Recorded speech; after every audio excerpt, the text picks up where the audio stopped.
You need to go see Sinners. It's probably one of the best movies of the year. I know we're only like a little over a third through the year, but this one's going to be hard to top. I don't normally suggest that you go see a movie before I review it, but the reason why I'm doing that is some of the marketing materials, especially the second trailer, thumbnails on this platform will ruin it for you. If you're kind of curious about it but haven't dug in too deep or seen any of them, go there and there'll be some pretty badass surprises for you. I'm not going to spoil the movie in this review.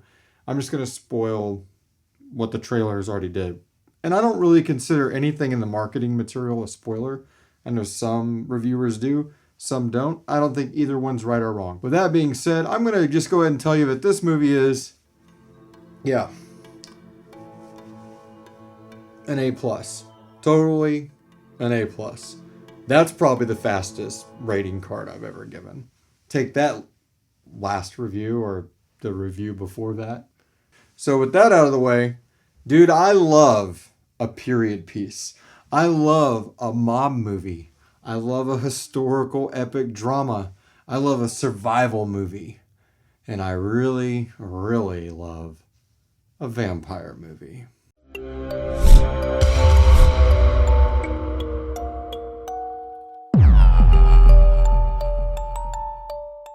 Sinners, directed and written by Ryan Coogler, and starring Miles Caton, with supporting actors Michael B. Jordan and Michael B. Jordan. I say that because I really feel like the trailers, the poster, everything really hammers on Michael B. Jordan being the star of this film in the lead role.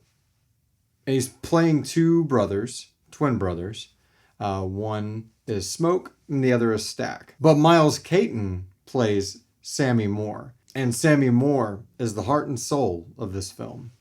Listen, I went to this movie after seeing the trailer literally play probably before every movie I've seen this year.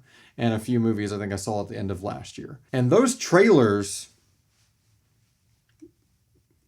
got old. But I can't judge a movie on its trailer. That'd be super asshole-ish of me. But I will say it did basically add this film to the list of movies I have to see this year, because this are movies, you're doing a movie channel, and I am so glad I did. I'm so glad I saw this movie. I fucking love this movie. This movie is now like up there with Interview with the Vampire and the original Dracula for my favorite vampire movies. It's got that Dusk Till Dawn survival element to it, which is funny because Until Dawn is coming out like in a month or whatever. This movie of, hey, there are these monsters and we have to make it to the break of day has been done before. But this original story with these slow burn characters that build up to the tension of that struggle, I think is done better than any film, small short story, cartoon that I've ever seen have this kind of premise. So unlike a movie like Abigail, which, spoilers for Abigail, there I paused, is a vampire movie that the trailer tells you and the marketing material kind of hints to, the posters and stuff, that it's a vampire movie. But that movie literally plays all the way out to a turning point where, oh shit, this is a vampire movie. Sinners kind of shows you that there's at least a supernatural demon element thing going on here, because it opens with like this animation talking about music awakening things from the shadows and things like that. So when it cuts to the actual film and we see Sammy rushing into a church at the very beginning, getting out of a car for the time, it's like 1932 or 1933 when this takes place, going into this Mississippi era church of the time. And it's intercutting with these scenes of all this blood, and there's this massive claw mark across his face. I don't feel like knowing that this is a vampire film is a complete spoiler. But the reason why it kind of still hits you in the gut later is because the movie lets you forget that. I mean, they literally hit you over the head, but there's some supernatural force, and this is a supernatural movie in the very beginning with this tail and all that. And then it cuts to just this escaping Al Capone era mobster movie. And that's awesome. And you get wrapped up in Smoke, and Michael B. Jordan plays that character And then this character Stack, Michael B. Jordan plays that character. And what he does is make sure that they both feel completely different. And you fall in love with them for different reasons. We get their love interest on one side and their love interest on another side. And I don't want to go too deep into them. Again, it's not spoiling the film, but it's one of those things I didn't know going into it. And is one of the reasons I really like the film so much. There is an emotional depth to both of these twin brothers. And it's amazing that they're being played by the same person. I watched Alto Nights earlier this year where Robert De Niro plays two different people in a film, and they're not twin brothers. And those two characters still felt more alike than these twin brothers do. That's how good of a job Michael B. Jordan does in this film. Miles Caton, apparently this is his first film.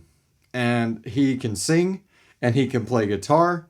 And doing that summons these vampires to this juke joint place where they're gonna, have party and eat fried fish, and that's what these mobster figures, Smoke and Stack, have done. They want to come back to their home community and create a club and have fun and make money and start an enterprise and those kind of things. And you're cheering for them on it.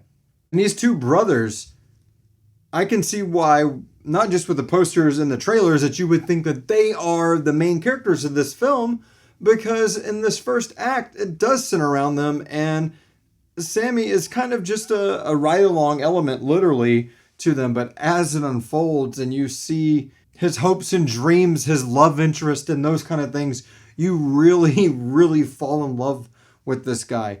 And if you don't know, and you're one of those kind of people that Google this where you go in, are there post-credits, mid-credits, end credits, whatever, for a movie, and you hope somebody will tell you, yes, there's a mid-credit scene, and I say that completely with the George Carlin hated air quote, because it's the end of the movie, and it takes place after, you see the director's name and some credits pop up. Stay for that.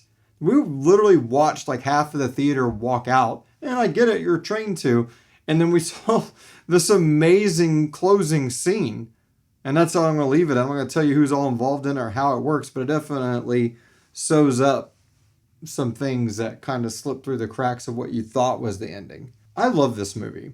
It doesn't feel like an ounce of fat on it. I don't feel ever like I'm watching some movie that wanted to be a different movie. I feel like I'm watching an original story told by a dude who did Creed and Black Panther, took all of these big budget, huge Hollywood blockbusters, and this guy has got to love vampire movies.